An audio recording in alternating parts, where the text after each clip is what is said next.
Assalamualaikum. Hari ini saya nak tunjukkan apartmen yang kami sewa di Osaka. Muat untuk 3 dewasa dan juga 2 kanak-kanak. Jom. Apartmen ini terletak di tengah-tengah bandaraya Osaka 45 minit daripada airport. Dan jika anda lihat di kiri kanan ada kedai makan. Dan di seberang sana saya nak tunjukkan kepada anda adalah kedai Dobi yang saya mendobi. Dan di bahagian kanan pula anda boleh jalan sikit untuk ke metro dan ada police station jika apa-apa berlaku. Dan ini pula jalan masuk. Jom kita bergerak masuk ke apartmen. Apartmen ini pada tingkat 5 dan safety-nya cukup baik.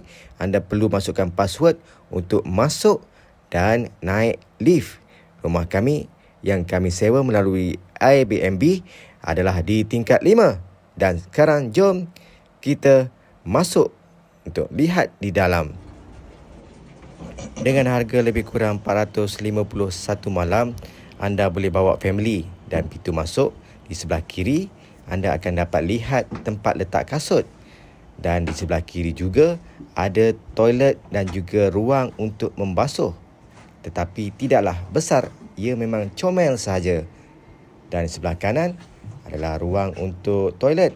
Apa yang best, walaupun sejuk, toilet ini memang sangat-sangat sesuai suhunya. Ada warmer lagi. Dan ini ada tempat makan.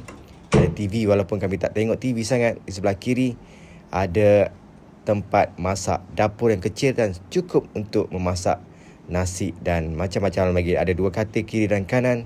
Dan di sebelah kanan ada satu almari, tak besar tapi cukuplah. Dan juga ada ampaian.